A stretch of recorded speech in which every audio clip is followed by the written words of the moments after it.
जहां आसमान को छूती कांच और स्टील की इमारतें शहर की रफ्तार और महत्वाकांक्षा का प्रतीक थीं। इन इमारतों के बीच खड़ा था मेहता टॉवर्स, जो देश की सबसे पुरानी और विशाल उपभोक्ता वस्तु कंपनी मेहता एंटरप्राइजेज का मुख्यालय था। यह कंपनी नमक, तेल, साबुन, टूथपेस्ट से लेकर बिस्किट और स्नैक्स तक हर घर में इस्तेमाल होने वाली चीजों का उत्पादन करती थी। इसके मालिक थे 60 वर्षीय उद्योगपति सुरेश मेहता, जिन्होंने अपने पिता के छोटे से कारोबार को अपनी मेहनत और बुद्धिमानी से एक बहुराष्ट्रीय कंपनी में बदल दिया था।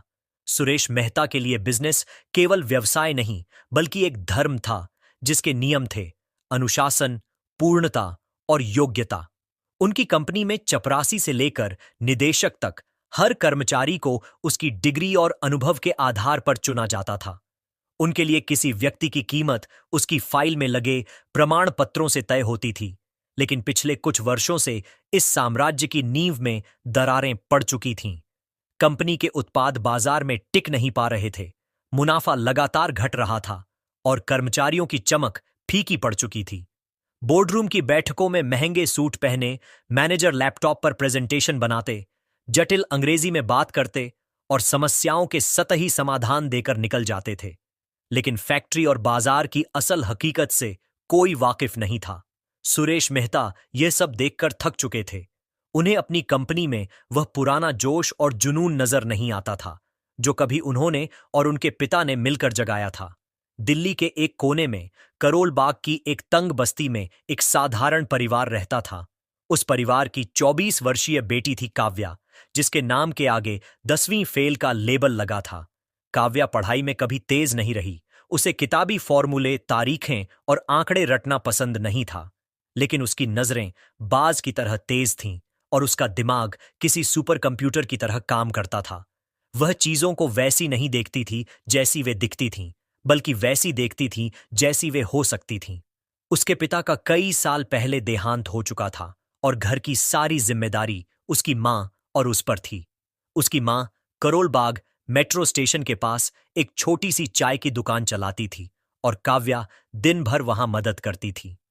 चाय बनाने और बर्तन साफ करने के बीच उसका ध्यान अक्सर पास में स्थित मेहता एंटरप्राइजेज की फैक्ट्री पर रहता था।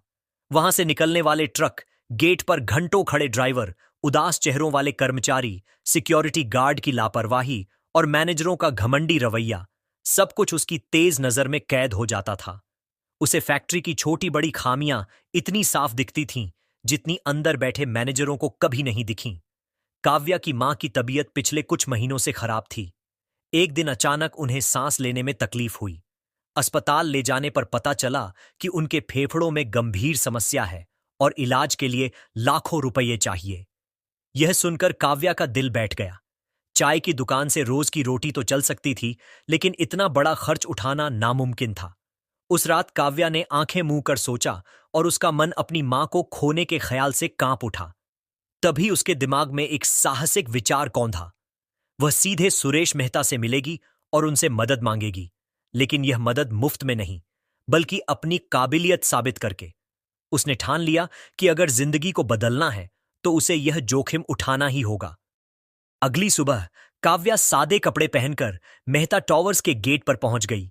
उसकी आंखों में एक अनोखी चमक थी। सिक्योरिटी गार्ड ने उसे ऊपर से नीचे तक देखा और हंसते हुए बोला, क्या चाहिए? मेहता साहब से मिलना है? पागल हो गई हो क्या? उनके पास बड़े बड़े लोगों के लिए समय होता है। काव्या ने शांत स्वर में कहा, मुझे उनसे मिलना है। गार्ड ने मजाक में पूछा, अपॉइंटमेंट है? जब काव्या ने ना कहा तो उसने डांटते हुए कहा, जा, यहां वक्त बर्बाद मत कर, और उसे धक्का देने की कोशिश की। लेकिन काव्या टस से मस नहीं हुई।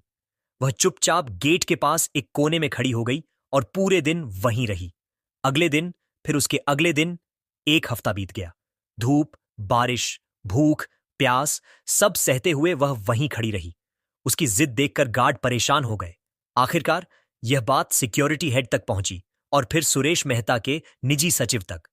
जब मेहता को पता चला कि एक लड़की एक हफ्ते से बाहर खड़ी है तो उनका गुस्सा चरम पर पहुंच गया। उन्होंने तुरंत आदेश दिया, उसे अंदर बुलाओ, देखता हूं किस हिम्मत से मेरा समय बर्बाद कर रही है।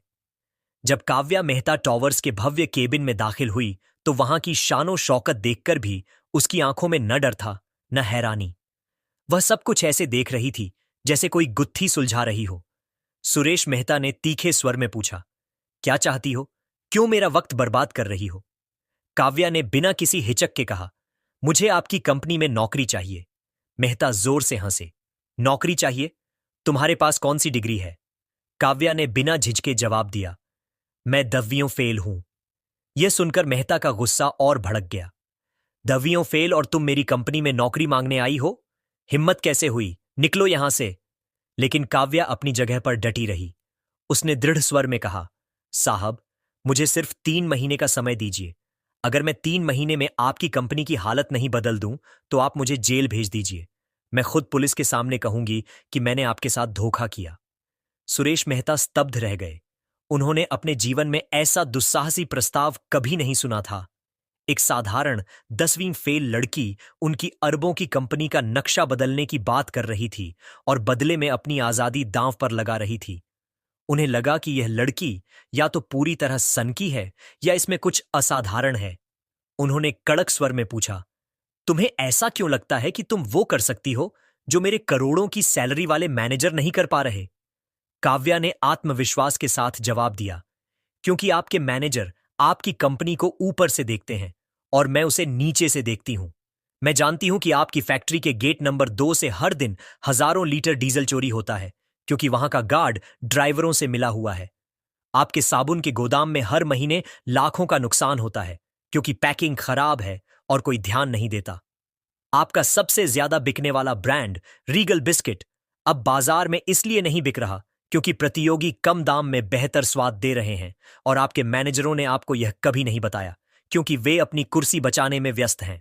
काव्या की बातें इतनी सटीक थीं कि मेहता अवाक रह गए। ये वही सच्चाई थी जो उन तक कभी नहीं पहुंची थी। उन्हें काव्या की आंखों में एक जुनून दिखा, वही जुनून जिसकी तलाश उन्हें सालों से थी। शायद उन्हें अपने शुरुआती दिन याद आ गए जब उन्होंने भी डिग्री नहीं बल्कि जुनून के दम पर शुरुआत की थी।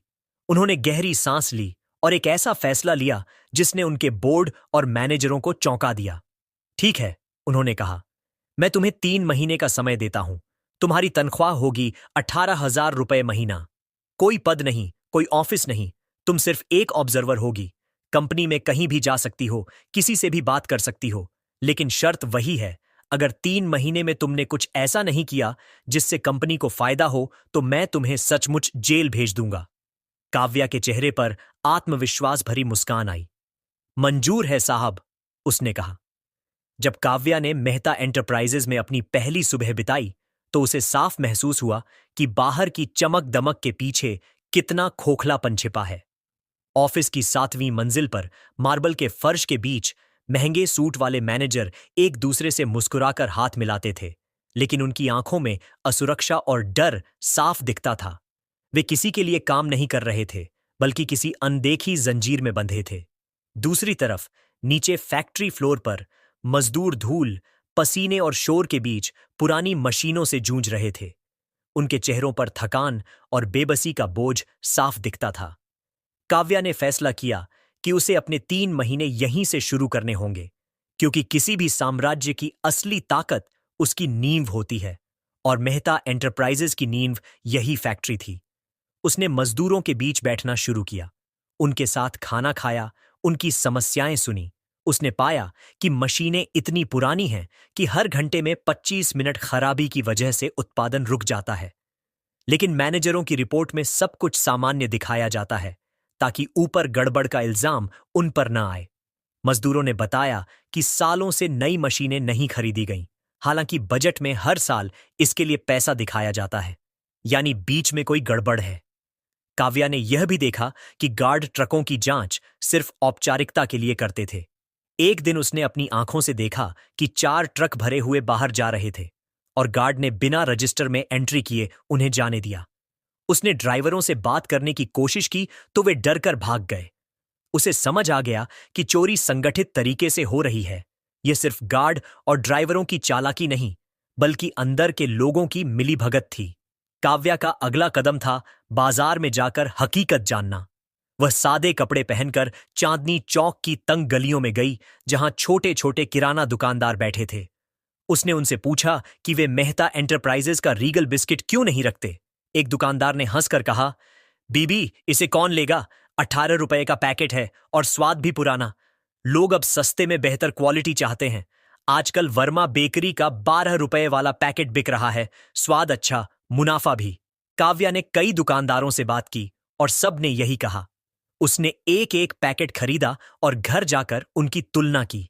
सचमुच मेहता का बिस्किट बेस्वाद और महंगा था, जबकि नए ब्रांड सस्ते और स्वादिष्ट थे। उसे समझ आ गया कि कंपनी की लड़ाई अब सिर्फ नाम के भरोसे नहीं लड़ी जा सकती। उत्पाद की क्वालिटी सुधारना और कीमत कम करना ही एकमात्र रास्ता था। लेकिन यह सब कहना जितना आसान था, करना उतना मुश्किल। कंपनी के बोर्डरूम में बैठे लोग हर चीज को आंकड़ों और चार्ट में देखते थे। जब काव्या पहली बार बोर्ड मीटिंग में गई तो वहां मौजूद बड़े अधिकारियों ने उसकी तरफ देखा भी नहीं।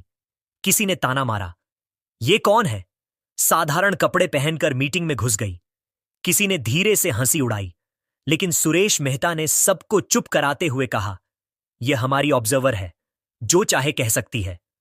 काव्या ने बिना डरे अपनी बात रखी। उसने चोरी, मशीनों की खराब हालत और बिस्किट की सच्चाई सबके सामने रख दी, लेकिन ज्यादातर अधिकारियों ने उसे नजरअंदाज कर दिया। किसी ने कहा, ये सब छोटी मोटी बातें हैं, इससे कंपनी का भविष्य नहीं बदलता। किसी ने कहा, हमारे पास ब्रांड का नाम है, लोग हमेशा खरीदेंगे। और किसी ने सीधे कहा, साहब आप इस लड़की को क्यों गंभीरता से ले रहे हैं, इसके पास न डिग्री है न अनुभव। काव्या ने गुस्से को काबू में करते हुए कहा, डिग्री नहीं है लेकिन नजर है, और नजर झूठ नहीं बोलती। यह सुनकर कमरा कुछ पल के लिए खामोश हो गया। अगले कुछ हफ्तों में काव्या ने अपना काम करने का तरीका ढूंढ लिया। उसने तय किया कि वह सिर्फ समस्याएं नहीं बताएगी, बल्कि उनका छोटा सा हल निकाल कर दिखाएगी। उसने मजदूरों के साथ मिलकर मशीनों की छोटी मोटी मरम्मत शुरू करवाई। पुराने स्क्रैप से पार्ट्स निकालकर मशीनें फिर से चालू कीं। मजदूरों को पहली बार लगा कि कोई उनकी बात सुन रहा है। उनकी आंखों में आत्मविश्वास लौटने लगा। चोरी रोकने के लिए उसने गार्डों की ड्यूटी बदलवाने का सुझाव दिया और कई रातों तक खुद फैक्ट्री गेट पर निगरानी की। एक रात उसने 4 ड्राइवरों को रंगे हाथों पकड़ा। जब मामला सुरेश मेहता तक पहुंचा तो उन्होंने गुस्से में जिम्मेदार मैनेजर को तुरंत बर्खास्त कर दिया। यह कंपनी के इतिहास में पहली बार था कि एक साधारण लड़की की बात पर किसी बड़े अधिकारी को सजा मिली। इस घटना ने मजदूरों और छोटे कर्मचारियों के बीच काव्या की इज्जत बढ़ा दी। इसके बाद काव्या ने मार्केटिंग टीम में जाकर नया रिसर्च शुरू किया। उसने छोटे छोटे दुकानदारों के वीडियो इंटरव्यू रिकॉर्ड किए और उन्हें बोर्ड मीटिंग में दिखाया। जब अधिकारियों ने आम लोगों को कैमरे पर कहते सुना कि मेहता एंटरप्राइजेज के उत्पाद अब पुराने हो चुके हैं, तो उनके चेहरे लटक गए। ये सब देखकर सुरेश मेहता के भीतर भी हलचल हुई। उन्हें पहली बार लगा कि यह लड़की वह देख पा रही है जो उनके अधिकारियों की नजरों से छिपा था। लेकिन यह राह आसान नहीं थी। काव्या को हर दिन ताने, अपमान और रुकावटें झेलनी पड़ीं। मैनेजरों ने उसकी फाइलें गायब कर दीं। फैक्ट्री में मजदूरों को डराया गया कि काव्या से ज्यादा बात न करें। यहां तक कि एक बार उसे धमकी भरा नोट मिला जिसमें लिखा था, ज्यादा होशियारी मत दिखा वरना पछताएगी। लेकिन काव्या नहीं रुकी। उसने अपनी मां की तस्वीर अपने बैग में रखी और जब भी डर लगता उसे देखकर खुद से कहती, मुझे रुकना नहीं है। उसका आत्मविश्वास उसकी सबसे बड़ी ताकत था। धीरे धीरे नतीजे सामने आने लगे। मशीनों की मरम्मत से उत्पादन 25% बढ़ गया। चोरी रुकने से लाखों की बचत हुई। मजदूरों में नया जोश लौटा। सबसे बड़ा बदलाव तब आया जब छोटे दुकानदार फिर से मेहता एंटरप्राइजेज के बिस्किट रखने लगे। काव्या के सुझाव पर कंपनी ने कीमत कम की और स्वाद सुधार कर एक नया पैकेट लॉन्च किया, जिसका नाम रखा गया नव्या रीगल। यह बाजार में आते ही हिट हो गया। दुकानदारों ने कहा, अब लोग फिर से पूछ रहे हैं। बोर्डरूम में बैठे वे अधिकारी जो कभी काव्या का मजाक उड़ाते थे, अब चुपचाप उसकी बातें सुनने लगे। सुरेश मेहता हर रात अपने ऑफिस में देर तक बैठकर सोचते। उन्हें लगने लगा कि यह लड़की न सिर्फ उनकी कंपनी बल्कि उनके सोचने के तरीके को भी बदल रही है। लेकिन उनके भीतर का अहंकार अब भी बाधा बन रहा था। वे मानने को तैयार नहीं थे कि एक दवीं फेल लड़की वह कर सकती है जो उनके पढ़े लिखे मैनेजर नहीं कर पाए। उनके मन में एक जिज्ञासा थी, यह लड़की आखिर है कौन? इसके भीतर यह जुनून कहां से आया? और क्या यह सचमुच उनकी डूबती कंपनी को बचा पाएगी? 3 महीने की अवधि जैसे जैसे खत्म होने लगी, मेहता एंटरप्राइजेज में एक नई हलचल महसूस होने लगी। फैक्ट्री में मजदूर पहले से कहीं ज्यादा उत्साहित थे। उनकी आंखों में थकान की जगह उम्मीद चमकने लगी। छोटे दुकानदार फिर से मेहता के उत्पादों की बात करने लगे। यहां तक कि अखबारों और बिजनेस चैनलों ने खबरें चलाना शुरू कर दिया कि डूबती कंपनी मेहता एंटरप्राइजेज में अचानक जान कैसे आ गई। लेकिन बोर्डरूम में बैठे बड़े अधिकारियों का अहंकार पूरी तरह नहीं टूटा था। वे अब भी काव्या को एक संयोग मानते थे और सोचते थे कि असली बिजनेस रणनीति वही है जो आंकड़ों और ग्राफ में दिखती है। 3 महीने के आखिरी हफ्ते में सुरेश मेहता ने काव्या को अपने केबिन में बुलाया और गंभीर स्वर में कहा, देखो, तुमने जो छोटे मोटे बदलाव किए उससे कुछ फर्क पड़ा है, लेकिन यह स्थायी नहीं है। असली बदलाव तब होगा जब कंपनी लंबे समय तक मुनाफा कमाएगी, और वह तुम्हारी बातों से नहीं, बड़े फैसलों से होगा। काव्या ने मुस्कुराकर कहा, बिल्कुल साहब, और वही मैं आपको दिखाने वाली हूं। मेरे पास एक आखिरी प्लान है। उसने मेहता को बताया कि कंपनी की सबसे बड़ी कमजोरी उसकी डिस्ट्रीब्यूशन चेन है। गोदामों में करोड़ों का माल पड़ा रहता है, लेकिन दुकानों तक समय पर नहीं पहुंचता। ड्राइवर और मैनेजर मिलकर रिश्वत लेकर डिलीवरी रोकते हैं, जिससे प्रतियोगियों को फायदा मिलता है। अगर यह सिस्टम सुधर जाए तो कंपनी का रक्त प्रवाह फिर से तेज हो जाएगा। काव्या ने फैक्ट्री से दुकानदार तक का सीधा नेटवर्क बनाने का प्रस्ताव दिया। उसने बिचौलियों को हटाकर स्थानीय ट्रांसपोर्टरों से सीधी डील की। मजदूरों की मदद से उसने एक मोबाइल ऐप डिजाइन करवाया, जिसमें हर ट्रक की लोकेशन रियल टाइम दिखती थी और दुकानदार सीधे ऐप से ऑर्डर कर सकते थे। यह सब उसने किसी बड़ी टेक कंपनी की मदद से नहीं, बल्कि पास के पॉलिटेक्निक कॉलेज के कुछ छात्रों को बुलाकर करवाया, जिनके लिए यह एक प्रोजेक्ट था। उनकी मेहनत और काव्या की लगन से सिस्टम कुछ ही दिनों में चालू हो गया। जब यह सिस्टम चला तो परिणाम हैरान करने वाले थे। पहले जहां सामान दुकानों तक पहुंचने में 6 दिन लगते थे, अब 2 दिन में पहुंचने लगा। दुकानदार खुश हुए, बिक्री 4 गुना बढ़ गई और कंपनी का कैश फ्लो सुधर गया। जब यह रिपोर्ट बोर्ड मीटिंग में पेश हुई तो सारे मैनेजर दंग रह गए। उन्होंने पहली बार महसूस किया कि यह लड़की कोई चमत्कार नहीं, बल्कि असली काम कर रही है। सुरेश मेहता की आंखों में भी हल्की चमक आई, लेकिन उनका अहंकार अब भी रास्ते में था।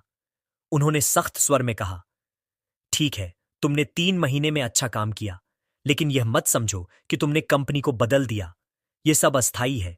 असली इम्तिहान तो आने वाले सालों में होगा। काव्या ने शांति से जवाब दिया, साहब, आप सही कह रहे हैं, लेकिन मैंने साबित कर दिया कि डिग्री या ओहदा नहीं, बल्कि इरादा और मेहनत फर्क लाती है। आपने मुझे 3 महीने का मौका दिया और आज आपकी कंपनी फिर से खड़ी है।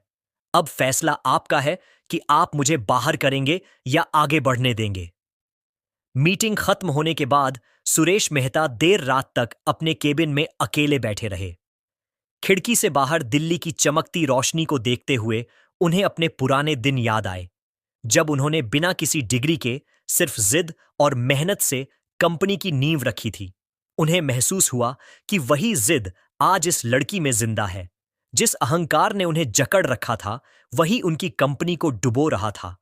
अगले दिन उन्होंने अचानक सभी कर्मचारियों को कॉन्फ्रेंस हॉल में बुलाया और मंच पर खड़े होकर कहा, आज मैं आप सबके सामने एक सच स्वीकार करना चाहता हूं। मैंने हमेशा काबिलियत को डिग्री से मापा। मैंने सोचा कि जो सर्टिफिकेट लाएगा वही इस कंपनी को आगे ले जाएगा। लेकिन इस लड़की ने साबित कर दिया कि असली डिग्री इंसान की मेहनत और सच्चाई होती है। काव्या ने मुझे मेरी गलती दिखाई है। आज से मेहता एंटरप्राइजेज में हर किसी को मौका मिलेगा, चाहे उसके पास डिग्री हो या न हो। हॉल तालियों से गूंज उठा और मजदूरों की आंखों में खुशी के आंसू छलक आए। काव्या की मां का इलाज भी उसी दौरान शुरू हुआ और कंपनी ने सारा खर्च उठाया। जब मां अस्पताल से स्वस्थ होकर लौटी तो उन्होंने बेटी को गले लगाकर कहा, तूने साबित कर दिया कि पढ़ाई से ज्यादा हौसला और ईमानदारी काम आती है। काव्या की आंखों में भी आंसू आ गए, लेकिन उसके भीतर एक सुकून था कि उसने न सिर्फ अपनी मां की जिंदगी बचाई, बल्कि सैकड़ों मजदूरों और हजारों दुकानदारों की जिंदगी में बदलाव लाया। सुरेश मेहता ने काव्या को कंपनी का विशेष सलाहकार नियुक्त किया और कहा, आज से यह हमारी नजर होगी। जहां हमारी आंखें नहीं पहुंचती, वहां यह पहुंचेगी। उसी दिन से मेहता एंटरप्राइजेज ने फिर से उड़ान भरना शुरू कर दिया। 3 महीने पहले जो लड़की मेहता टॉवर्स के गेट पर अपमान सहकर खड़ी थी, आज वही लड़की उसी इमारत की सबसे ऊपरी मंजिल पर खड़ी थी। उसकी आंखों में वही चमक थी, वही विश्वास। लेकिन अब वह अकेली नहीं थी, पूरी कंपनी उसके साथ थी। लेकिन काव्या की कहानी यहीं खत्म नहीं हुई। कंपनी में बदलाव का सिलसिला अब भी जारी था। बोर्ड रूम में अब भी कुछ ऐसे लोग थे जो काव्या के काम को संयोग मानते थे और उसकी सफलता को पचा नहीं पा रहे थे। एक दिन एक बड़े मैनेजर ने चुपके से काव्या की बनाई सप्लाई चेन की फाइलें गायब कर दीं और बोर्ड मीटिंग में यह इल्जाम लगाया कि काव्या की वजह से कंपनी को नुकसान हो रहा है। उसने आंकड़ों में हेरफेर करके दिखाया कि नई सप्लाई चेन की लागत ज्यादा है और मुनाफा कम। काव्या को जब यह पता चला तो वह हैरान नहीं हुई। उसने पहले भी ऐसी रुकावटें देखी थीं। उसने शांत मन से सारी जानकारी फिर से इकट्ठा की और एक नया प्रस्ताव तैयार किया। इस बार उसने मजदूरों, ड्राइवरों और दुकानदारों को एक साथ लाकर एक मीटिंग बुलाई, जिसमें सभी ने खुले तौर पर अपनी बात रखी। मजदूरों ने बताया कि नई सप्लाई चेन ने उनकी जिंदगी आसान की है, क्योंकि अब काम समय पर होता है। ड्राइवरों ने कहा कि रिश्वत का सिस्टम खत्म होने से उनकी कमाई बढ़ी है, और दुकानदारों ने बताया कि समय पर डिलीवरी की वजह से उनकी बिक्री तिगुनी हो गई है। जब यह सब सुरेश मेहता के सामने पेश हुआ तो उन्होंने उस मैनेजर को तुरंत बर्खास्त कर दिया और काव्या से माफी मांगी। उन्होंने कहा, मैंने तुम पर शक किया, लेकिन तुमने फिर से साबित कर दिया कि तुम्हारी नीयत साफ है। काव्या ने सिर्फ मुस्कुराकर जवाब दिया, साहब, मुझे कोई गिला नहीं। मैं बस अपनी मां को स्वस्थ देखना चाहती थी और वो मैंने कर दिखाया। अब कंपनी को और आगे ले जाना है। इसके बाद काव्या ने कंपनी के लिए एक नया प्रोजेक्ट शुरू किया। उसने देखा कि मेहता एंटरप्राइजेज के साबुन और टूथपेस्ट जैसे उत्पाद अब पुराने हो चुके थे। बाजार में नए ब्रांड्स ने हर्बल और ऑर्गेनिक प्रोडक्ट्स लॉन्च किए थे जो ग्राहकों को ज्यादा पसंद आ रहे थे। काव्या ने सुझाव दिया कि कंपनी को भी एक नई प्रोडक्ट लाइन शुरू करनी चाहिए जो पर्यावरण के अनुकूल हो और सस्ती भी। उसने स्थानीय हर्बल उत्पादकों से संपर्क किया और उनके साथ मिलकर एक नया साबुन और टूथपेस्ट डिजाइन किया जिसमें प्राकृतिक सामग्री जैसे नीम, पुदीना और हल्दी का इस्तेमाल था। इस प्रोजेक्ट को लॉन्च करने के लिए उसने छोटे छोटे दुकानदारों को मुफ्त सैंपल बांटे और सोशल मीडिया पर स्थानीय इन्फ्लुएंसर्स के जरिए प्रचार करवाया। यह नया प्रोडक्ट, जिसका नाम हेरित रीगल रखा गया, बाजार में आते ही सुपरहिट हो गया। ग्राहकों ने इसके प्राकृतिक गुणों और सस्ती कीमत की तारीफ की। बिक्री के आंकड़े आसमान छूने लगे और मेहता एंटरप्राइजेज का नाम फिर से हर घर में गूंजने लगा। इस बार बोर्डरूम में बैठे मैनेजरों ने भी काव्या की तारीफ करनी शुरू कर दी, लेकिन काव्या का ध्यान सिर्फ अपनी मां और कंपनी के मजदूरों पर था। उसने अपनी तनख्वाह का बड़ा हिस्सा मजदूरों के बच्चों की पढ़ाई के लिए दान कर दिया और एक छोटा सा स्कूल शुरू किया ताकि बस्ती के बच्चे पढ़ाई में पीछे न रहें। सुरेश मेहता अब पूरी तरह बदल चुके थे। उन्होंने काव्या को न सिर्फ अपनी कंपनी का हिस्सा बनाया, बल्कि उसे अपने परिवार जैसा माना। एक दिन उन्होंने काव्या को अपने ऑफिस में बुलाया और कहा, तुमने न सिर्फ मेरी कंपनी को बचाया, बल्कि मुझे मेरे पुराने दिन याद दिलाए। मैं चाहता हूं कि तुम मेरे साथ कंपनी का भविष्य बनाओ। काव्या ने जवाब दिया, साहब, मैं बस इतना चाहती हूं कि मेरी मां स्वस्थ रहें और इस कंपनी के हर मजदूर को इज्जत मिले। अगर मैं इसके लिए कुछ कर पा रही हूं तो यह मेरे लिए सबसे बड़ी डिग्री है। मेहता एंटरप्राइजेज अब नई ऊंचाइयों को छू रही थी। काव्या की अगुवाई में कंपनी ने नई तकनीकों को अपनाना शुरू किया। उसने एक डिजिटल प्लेटफॉर्म लॉन्च किया जिसके जरिए ग्राहक सीधे कंपनी से प्रोडक्ट्स ऑर्डर कर सकते थे। इसने बिचौलियों की जरूरत को और कम कर दिया। साथ ही उसने मजदूरों के लिए बेहतर सुविधाएं शुरू की, जैसे मुफ्त स्वास्थ्य जांच, बच्चों के लिए स्कॉलरशिप और काम के घंटों में लचीलापन। इन बदलावों ने न सिर्फ कंपनी का मुनाफा बढ़ाया, बल्कि कर्मचारियों की जिंदगी को भी बेहतर बनाया। लेकिन काव्या की चुनौतियां अभी खत्म नहीं हुई थीं। बाजार में प्रतियोगिता बढ़ रही थी। एक नई कंपनी, शर्मा प्रोडक्ट्स, ने सस्ते दामों पर समान प्रोडक्ट्स लॉन्च किए और मेहता एंटरप्राइजेज के ग्राहकों को लुभाने की कोशिश शुरू कर दी। काव्या को पता था कि यह सिर्फ कीमतों की लड़ाई नहीं है, बल्कि ग्राहकों का भरोसा जीतने की जंग है। उसने फैसला किया कि वह मेहता एंटरप्राइजेज को सिर्फ एक प्रोडक्ट कंपनी नहीं, बल्कि एक ऐसा ब्रांड बनाएगी जो लोगों के दिलों में बसे। इसके लिए उसने एक नई रणनीति बनाई। कंपनी हर महीने अपने मुनाफे का एक हिस्सा सामाजिक कार्यों में लगाएगी, जैसे गांवों में साफ पानी की व्यवस्था और स्कूलों में किताबें बांटना। इस कदम ने लोगों का ध्यान खींचा और मेहता एंटरप्राइजेज का नाम एक भरोसेमंद ब्रांड के रूप में उभरने लगा। एक दिन जब काव्या फैक्ट्री में मजदूरों के साथ काम कर रही थी, उसे एक पत्र मिला। यह एक अंतर्राष्ट्रीय बिजनेस मैगजीन से था, जिसमें उसे उभरती हुई बिजनेस लीडर के रूप में चुना गया था। पत्र में लिखा था कि उसकी कहानी लाखों लोगों को प्रेरित कर रही है। काव्या ने पत्र पढ़ा और मुस्कुराकर उसे अपने बैग में रख लिया। उसने सोचा, मेरे लिए सबसे बड़ा पुरस्कार मेरी मां की मुस्कान और मजदूरों की खुशी है। लेकिन यह खबर जब सुरेश मेहता तक पहुंची, तो उन्होंने पूरे स्टाफ के सामने काव्या की तारीफ की और कहा, यह लड़की हमारी कंपनी का भविष्य है। काव्या की कहानी अब पूरे शहर में फैल चुकी थी। करोल बाग की तंग गलियों से लेकर मेहता टॉवर्स की ऊंची मंजिलों तक हर कोई उसकी हिम्मत और मेहनत की बात कर रहा था। लेकिन काव्या के लिए यह सिर्फ शुरुआत थी। उसे पता था कि अभी और भी बहुत कुछ करना बाकी है। कंपनी को नई ऊंचाइयों तक ले जाना, मजदूरों को और बेहतर जिंदगी देना और अपनी मां के चेहरे पर हमेशा मुस्कान रखना, ये उसके अगले लक्ष्य थे। और वह जानती थी कि उसके पास इसके लिए न डिग्री है, न बड़ा ओहदा, बस एक जुनून है जो उसे हर मुश्किल से पार ले जाएगा। काव्या की नई चुनौती अब सामने थी। शर्मा प्रोडक्ट्स ने न केवल सस्ते दामों पर प्रोडक्ट्स लॉन्च किए थे, बल्कि उन्होंने मेहता एंटरप्राइजेज के कुछ पुराने ग्राहकों को अपने साथ जोड़ने की कोशिश शुरू कर दी थी। उन्होंने बाजार में आक्रामक मार्केटिंग शुरू की, जिसमें मेहता के उत्पादों को पुराने और बेस्वाद बताकर अपनी नई रेंज को बढ़ावा दिया जा रहा था। काव्या को यह बात पता चली तो उसने तुरंत एक नया प्लान बनाया। उसने फैसला किया कि मेहता एंटरप्राइजेज को अब सिर्फ प्रोडक्ट्स की नहीं, बल्कि ग्राहकों के साथ रिश्ते बनाने की जरूरत है। उसने एक कैंपेन शुरू किया जिसका नाम था मेहता आपके साथ। इस कैंपेन के तहत कंपनी ने छोटे छोटे शहरों और कस्बों में मुफ्त प्रोडक्ट सैंपल बांटने शुरू किए। साथ ही काव्या ने स्थानीय समुदायों के साथ मिलकर छोटे छोटे मेलों का आयोजन किया, जहां मेहता के उत्पादों की गुणवत्ता और उनके सामाजिक कार्यों की जानकारी दी जाती थी। इन मेलों में काव्या खुद मौजूद रहती थी। वह दुकानदारों और ग्राहकों से सीधे बात करती, उनकी शिकायतें सुनती और उनके सुझाव नोट करती। उसने देखा कि लोग मेहता के प्रोडक्ट से अब भी जुड़े हुए थे, लेकिन उन्हें कुछ नया चाहिए था।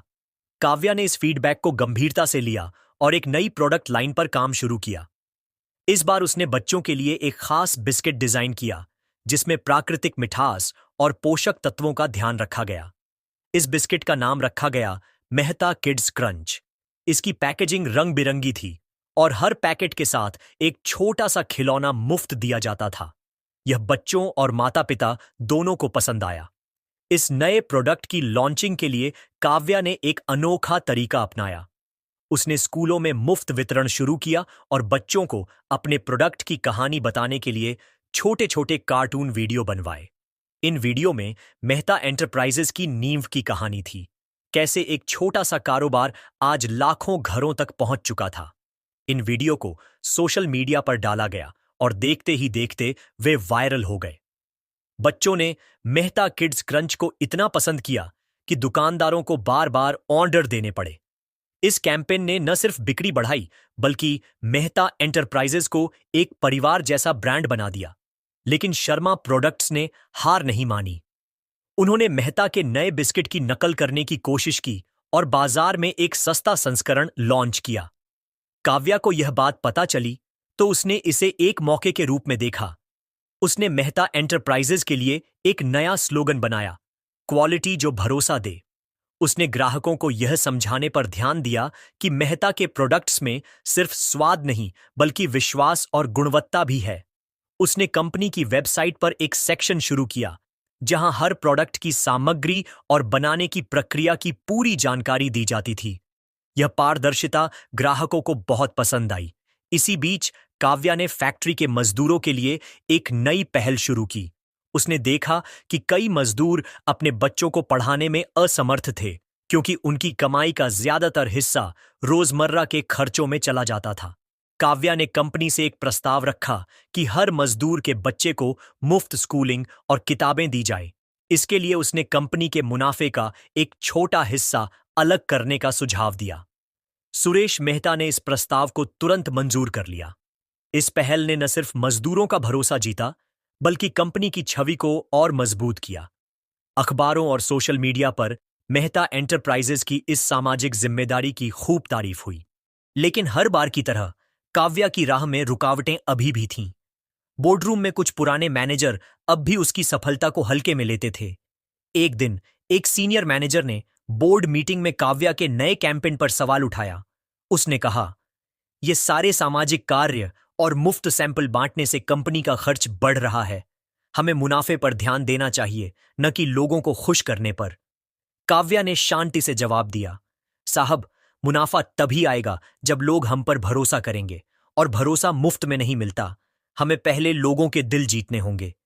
उसने एक चार्ट दिखाया जिसमें दिखाया गया कि सामाजिक कार्यों और नए प्रोडक्ट्स की वजह से कंपनी की बिक्री में 40% की बढ़ोतरी हुई थी।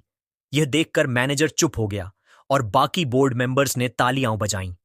काव्या की मेहनत रंग ला रही थी, लेकिन वह जानती थी कि यह जंग अभी खत्म नहीं हुई थी। शर्मा प्रोडक्ट्स ने अब एक नया हथकंडा अपनाया। उन्होंने मेहता एंटरप्राइजेज के कुछ पुराने डीलर्स को ऊंचे कमीशन का लालच देकर अपने साथ जोड़ लिया। इससे मेहता के कुछ बाजारों में बिक्री कम होने लगी। काव्या ने इस चुनौती को भी स्वीकार किया। उसने डीलर्स के साथ एक मीटिंग बुलाई और उन्हें समझाया कि मेहता एंटरप्राइजेज सिर्फ एक कंपनी नहीं, बल्कि एक परिवार है। उसने डीलर्स के लिए एक नया इंसेंटिव प्रोग्राम शुरू किया, जिसमें ज्यादा बिक्री करने वाले डीलर्स को सालाना बोनस और मुफ्त छुट्टियां दी जाती थीं। साथ ही उसने डीलर्स को कंपनी की नई योजनाओं में शामिल किया, ताकि वे खुद को कंपनी का हिस्सा महसूस करें। इस कदम का असर तुरंत दिखा। डीलर्स फिर से मेहता एंटरप्राइजेज के साथ जुड़ने लगे और शर्मा प्रोडक्ट्स का प्रभाव कम होने लगा। काव्या ने यह भी सुनिश्चित किया कि कंपनी की सप्लाई चेन और मजबूत हो। उसने स्थानीय ट्रांसपोर्टरों के साथ नए करार किए और ट्रकों की संख्या बढ़ाई, ताकि डिलीवरी में और तेजी आए। उसने अपने मोबाइल ऐप में एक नया फीचर जोड़ा, जिसमें दुकानदार अब अपने ऑर्डर की डिलीवरी का समय चुन सकते थे। इस तरह की छोटी छोटी सुविधाओं ने मेहता एंटरप्राइजेज को बाजार में और मजबूत किया। इसी दौरान काव्या को एक और बड़ी जिम्मेदारी मिली। सुरेश मेहता ने उसे कंपनी की नई शाखा खोलने का जिम्मा सौंपा, जो बेंगलुरु में शुरू होने वाली थी। यह मेहता एंटरप्राइजेज का पहला बड़ा विस्तार था और काव्या के लिए यह एक नई चुनौती थी। उसने बेंगलुरु में एक छोटी सी टीम बनाई, जिसमें स्थानीय लोग शामिल थे जो बाजार को अच्छी तरह समझते थे। उसने वहां के छोटे दुकानदारों से संपर्क किया और उनकी जरूरतों के हिसाब से प्रोडक्ट्स डिजाइन किए।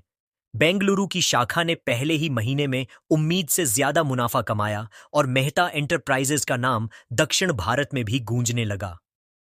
काव्या की सफलता अब देश भर में चर्चा का विषय बन चुकी थी। एक दिन उसे एक राष्ट्रीय बिजनेस अवार्ड के लिए नामांकित किया गया। अवार्ड समारोह में जब उसका नाम पुकारा गया, तो पूरा हॉल तालियों से गूंज उठा। काव्या ने मंच पर जाकर सिर्फ इतना कहा, यह अवार्ड मेरी मां और उन तमाम मजदूरों का है जिन्होंने मुझ पर भरोसा किया। मैंने सिर्फ वही किया जो सही था। उसकी बात सुनकर सुरेश मेहता की आंखें नम हो गईं। उन्हें एहसास हुआ कि काव्या ने न सिर्फ उनकी कंपनी को बचाया, बल्कि उनके जीवन को भी एक नया मकसद दिया। लेकिन काव्या के लिए यह अभी भी शुरुआत थी। उसे पता था कि बाजार की जंग कभी खत्म नहीं होती। शर्मा प्रोडक्ट्स ने अब एक नया प्रोडक्ट लॉन्च किया था, एक हर्बल डिटर्जेंट जो मेहता के साबुन और टूथपेस्ट की बिक्री को चुनौती दे रहा था। काव्या ने इस बार एक अलग रणनीति अपनाई। उसने मेहता एंटरप्राइजेज के लिए एक नया डिटर्जेंट डिजाइन किया, जो पूरी तरह बायोडिग्रेडेबल था और पर्यावरण को कोई नुकसान नहीं पहुंचाता था। इस प्रोडक्ट का नाम रखा गया हरित साफ।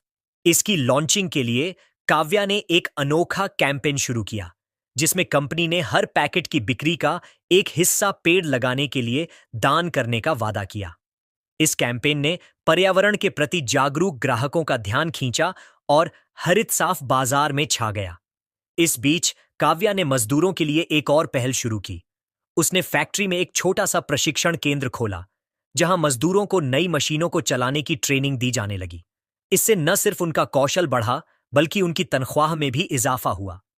काव्या ने यह भी सुनिश्चित किया कि फैक्ट्री में काम करने वाली महिलाओं को बराबर का मौका मिले। उसने एक अलग से महिला विंग बनाया, जहां महिलाएं प्रोडक्ट डिजाइन और पैकेजिंग में हिस्सा ले सकती थीं। इस कदम ने मेहता एंटरप्राइजेज को न सिर्फ एक प्रोडक्ट कंपनी, बल्कि एक सामाजिक बदलाव लाने वाली कंपनी के रूप में स्थापित किया। काव्या की मेहनत और जुनून ने मेहता एंटरप्राइजेज को एक नई पहचान दी। कंपनी अब सिर्फ मुनाफे के लिए नहीं, बल्कि लोगों की जिंदगी बेहतर बनाने के लिए काम कर रही थी। लेकिन काव्या जानती थी कि अभी और भी बहुत कुछ करना बाकी है। उसे अपने अगले लक्ष्य के बारे में सोचना था, कंपनी को अंतर्राष्ट्रीय स्तर पर ले जाना। उसने सुरेश मेहता के सामने एक नया प्रस्ताव रखा, जिसमें मेहता एंटरप्राइजेज के प्रोडक्ट्स को दक्षिण पूर्व एशिया के बाजारों में लॉन्च करने की योजना थी। यह एक बड़ा जोखिम था, क्योंकि अंतर्राष्ट्रीय बाजार में प्रतियोगिता और भी कठिन थी।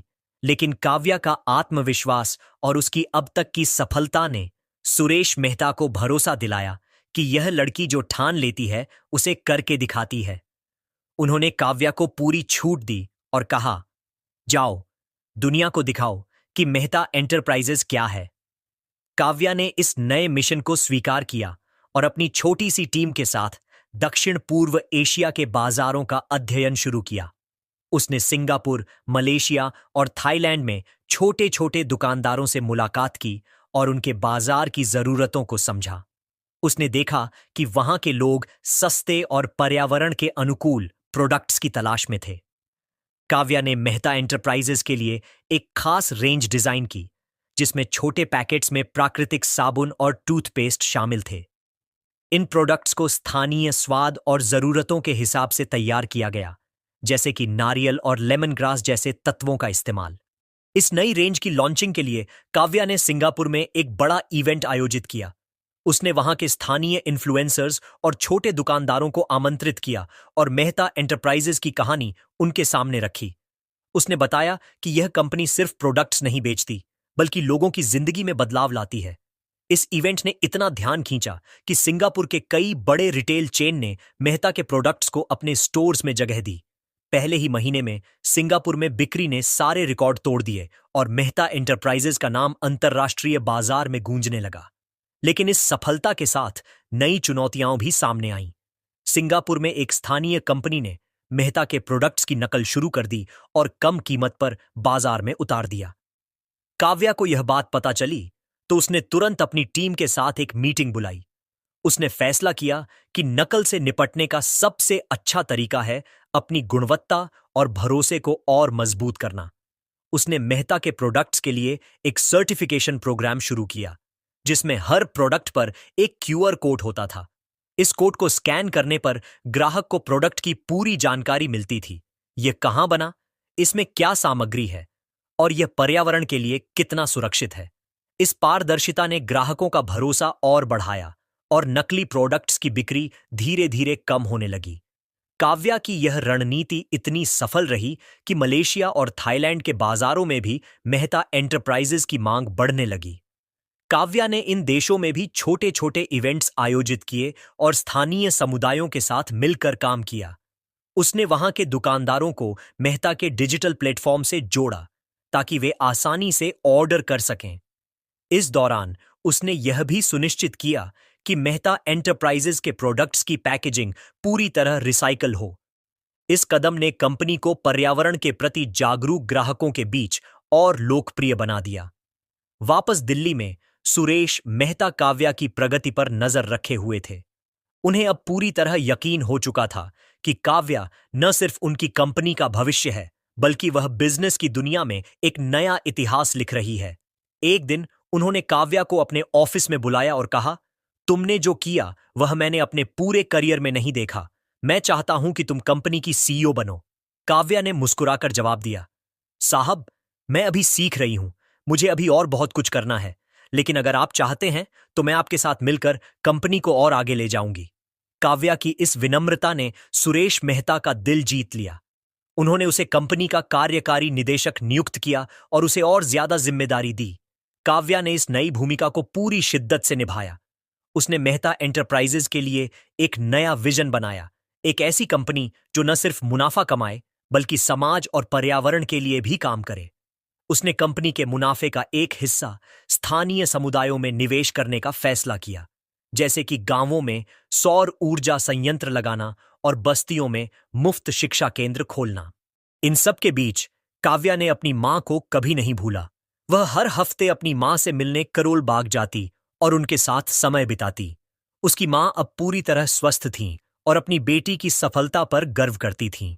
एक दिन जब काव्या अपनी मां के साथ चाय की दुकान पर बैठी थी, एक छोटी बच्ची वहां आई और बोली, दीदी, मैं बड़ी होकर आपके जैसी बनना चाहती हूं। काव्या ने उस बच्ची को गले लगाया और कहा, तू जो चाहे बन सकती है, बस मेहनत और हिम्मत मत छोड़ना।